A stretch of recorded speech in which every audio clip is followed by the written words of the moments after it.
ಪ್ರಶಾಂತ್, ರಾಜಕಾರಣಿಗಳಿಗೆ ಪ್ರತಿ ಘಟನೆಯೂ ಒಂದು ಸುವರ್ಣ ಅವಕಾಶ. ಸೊ ಅದೇ ಒಂದು ಪ್ರಯತ್ನದಲ್ಲಿ ಸತೀಶ್ ಜಾರಕಿಹೊಳಿ ಅವರು ಇದ್ದಾರೆ. ಮುಂದಿನ ದಿನಗಳಲ್ಲಿ ಅಂದರೆ 2028ರ ಹೊತ್ತಿಗೆ ಅಥವಾ ಕೆಪಿಸಿಸಿ ಅಧ್ಯಕ್ಷ ಸ್ಥಾನ ಸಿಕ್ಕರೆ ನನಗೆ ಎಲ್ಲರ ಸಪೋರ್ಟ್ ಸಿಗಲಿ ಅಂತ. ನೋಡಿ, ಸತೀಶ್ ಜಾರಕಿಹೊಳಿಯವರು 2023ರಲ್ಲಿ ಕಾಂಗ್ರೆಸ್ ಯಾವಾಗ ಅಧಿಕಾರಕ್ಕೆ ಬಂತು ಆ ದಿನದಿಂದಲೇ ಪೋಸ್ಟ್ ಸಿದ್ದರಾಮಯ್ಯ ಸೆನಾರಿಯೋದಲ್ಲಿ ನಾನೊಬ್ಬ ಅಹಿಂದ ನಾಯಕ ಅಂತಕ್ಕಂಥದ್ದನ್ನು ಬಿಂಬಿಸುವ ಆ ರೀತಿಯಾಗಿರ್ತಕ್ಕಂಥ ಒಂದು ಕೆಲಸಗಳಲ್ಲಿ ತೊಡಗುವ ಪ್ರಯತ್ನವನ್ನು ಮಾಡ್ತಿದ್ದಾರೆ ಅಂತಕ್ಕಂಥದ್ದು ನಾವು ನೋಡ್ತಾನೆ ಇದ್ದೀವಿ.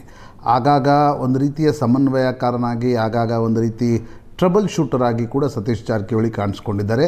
ಎಲ್ಲೂ ಕೂಡ ಯಾಕಂದರೆ ಅವ್ರು ನೋಡಿ, ಡಿ ಕೆ ಶಿವಕುಮಾರನ್ನು ಕೂಡ ನಾವು ನೋಡಿದ್ದೀವಿ. ಅನೇಕ ಬಾರಿ ಸತೀಶ್ ಜಾರಕಿಹೊಳಿ ಮತ್ತು ಡಿ ಕೆ ಶಿವಕುಮಾರ್ ನಡುವೆ ಚರ್ಚೆ ನಡೆದಿದೆ.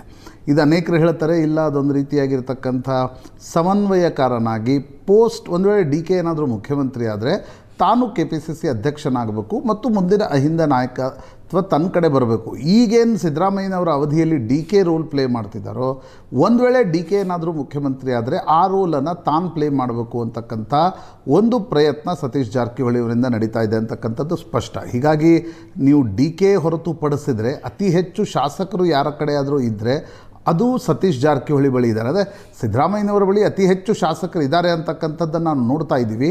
ಆದರೆ ಡಿ ಕೆ ಜೊತೆಗೆ ಕಾಂಪೀಟ್ ಮಾಡ್ತಕ್ಕಂಥ ಒಂದು ಪ್ರಯತ್ನ ಸತೀಶ್ ಜಾರಕಿಹೊಳಿ ಅವರಿಂದ ಕೂಡ ನಡೀತಾ ಇದೆ. ಇದು ಮುಂದಿನ ದಿನಗಳಲ್ಲಿ ಯಾವ ಸ್ವರೂಪವನ್ನು ಪಡೆದುಕೊಳ್ಳುತ್ತೆ, ಹೀಗೆ ಆಗುತ್ತಾ ಅಂತಕ್ಕಂಥದ್ದರ ಬಗ್ಗೆ ಯಾವುದೇ ಸ್ಪಷ್ಟತೆ ಇಲ್ಲ. ಆದರೆ ಒಂದು ಕಡೆ ಡಿ ಕೆ ಶಿವಕುಮಾರನ್ನು ಭೇಟಿಯಾಗ್ತಾರೆ, ಜಮೀರ್ ಅಹಮದ್ ಖಾನ್ರನ್ನು ಕೂಡ ಭೇಟಿಯಾಗ್ತಾರೆ, ಬೇರೆ ಬೇರೆ ಮುಸ್ಲಿಂ ನಾಯಕರನ್ನು ಕೂಡ ಭೇಟಿಯಾಗ್ತಾರೆ. ಒಂದು ರೀತಿಯ ತಿಕ್ಕಾಟದ ಮಧ್ಯೆ ಹೈಕಮಾಂಡ್ಗೂ ಕೂಡ ಒಬ್ಬ ಟ್ರಬಲ್ ಶೂಟರ್ ಬೇಕು. ಆ ರೋಲನ್ನು ಪ್ಲೇ ಮಾಡ್ತಾ ನಾನು KPCC ಅಧ್ಯಕ್ಷ ಸ್ಥಾನಕ್ಕೆ ಸರಿಯಾದ ವ್ಯಕ್ತಿ ಅಂತಕ್ಕಂಥದ್ದನ್ನು ತೋರಿಸುವ ಪ್ರಯತ್ನವನ್ನು ಕೂಡ ಸತೀಶ್ ಜಾರಕಿಹೊಳಿ ಮಾಡ್ತಾ ಇದ್ದರೆ, ಅಹಿಂದ ವರ್ಗದ ಪ್ರಶ್ನೆ ಬಂದಾಗ ನಾನು ಗಟ್ಟಿಯಾಗಿ ನಿಲ್ತೀನಿ ಅಂತಕ್ಕಂಥದ್ದನ್ನು ಕೂಡ ಬಿಂಬಿಸುವ ಪ್ರಯತ್ನವನ್ನು ಸತೀಶ್ ಜಾರಕಿಹೊಳಿ ಮಾಡ್ತಾ ಇದ್ದಾರೆ. ಇದು ಸ್ಪಷ್ಟವಾಗಿ ಕಾಣ್ತಾ ಇದೆ. ಭಾವನಾ. ರೈಟ್ ಪ್ರಶಾಂತ್.